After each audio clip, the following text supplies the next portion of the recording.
Hello everyone. Today we're continuing the topic of contracts and agreements, the ones we might make with darker forces, often without even realizing it, at the cost of our energy. In the last video, we talked about unconscious contracts, when we hand over control of our lives to someone else, when we give up ownership of our health, our finances, even our personal destiny, and let others decide for us.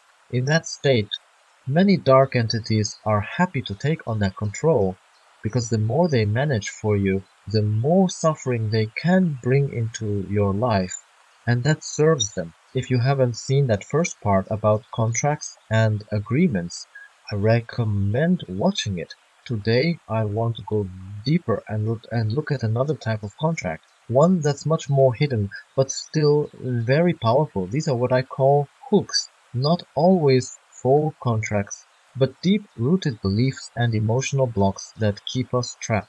They come from situations in life where we misunderstood something about ourselves, where we took on a belief that actually limits us. For example, maybe we started to believe that we're ugly or broken or unworthy of love.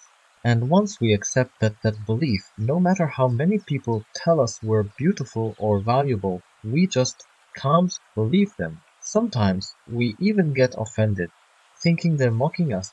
So we go through life carrying these thoughts, these painful beliefs about ourselves, and they cause a deep kind of suffering.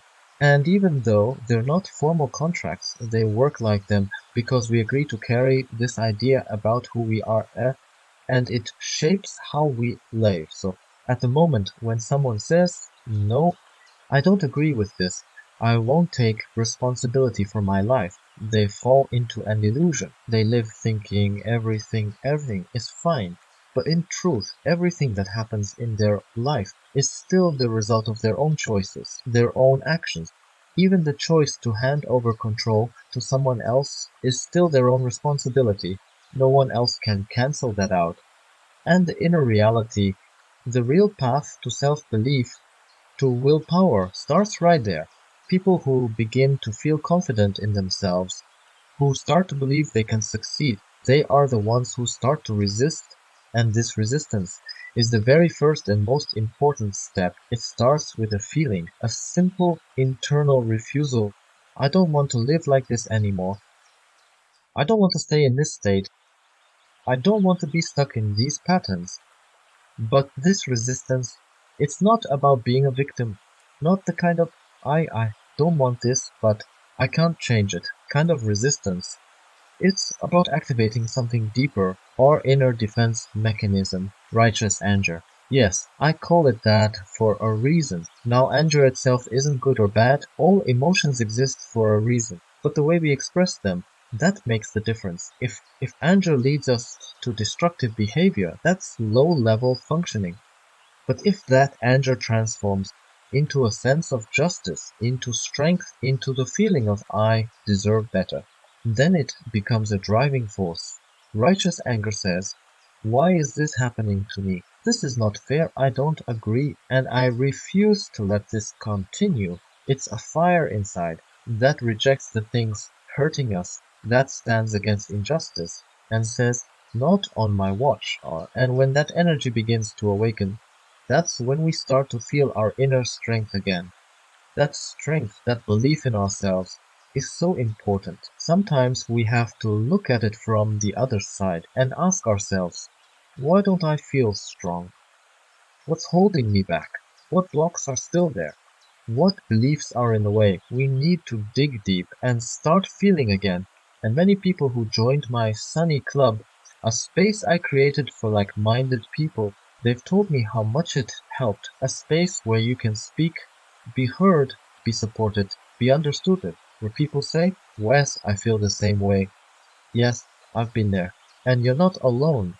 And that support, that validation, it helps rebuild self-confidence. It helps restore faith in yourself, in your feelings, in your path. And that's exactly what I used to miss too, even though I've met many people in life who could also see subtle realities, people I could talk to.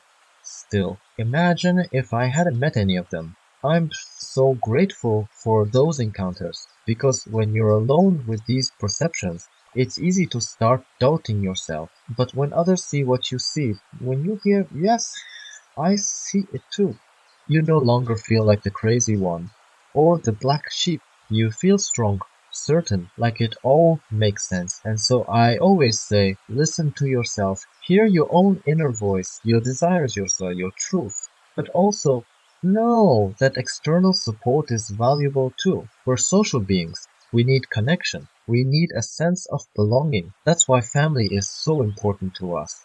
That's why having someone who understands you, someone who confirms that you're not alone in how you feel, that's vital because it helps develop your inner core, your foundation, your belief that you're okay, that you're strong, and that you're on the right path. And I'm proud that I was able to create that kind of space. I've seen how people come in shy, hesitant, afraid to speak up, but then they open up, they blossom, they find their freedom through connection. And yes, someone wrote to me about these fears, about lack of self-belief, and how it holds them back from ending their contracts. Because when you're alone in the storm, you feel helpless. But when you're surrounded by others, when you feel the strength of a team, of people who protect you, believe in you, everything changes. And yes, someone also commented about paper contracts, saying that everything is a contract these days. A passport is a contract, buying land is a contract, and so on. And they questioned, what's the point of trying to break spiritual contracts if we're surrounded by paper ones everywhere? And I get it, I really do. But this is perfectionism speaking, that all or nothing thinking, and that mindset is also one of the very hooks I've been talking about. The belief that if I can't do everything perfectly, then there's no point in doing anything at all. It's a trap because you don't need to be perfect and you don't need to win every battle at once. You just need to begin. And about those so-called contracts on paper, if you're curious, I can make a separate video. But I'll tell you this now. No piece of paper holds power over your soul. Not a passport, not a contract, not any legal document. The soul cannot be contained by that, unless there is true trauma at the soul level. And I've talked about that before. True soul trauma is something much deeper, often related to relationships between souls, intense events, even deaths. But most of this other stuff, the I'm ugly, I'm worthless, that just crumbles away when the soul leaves the body, because the soul never believed in it. It was never real to begin with. But while we're here, in this life's life, these false beliefs can trap us.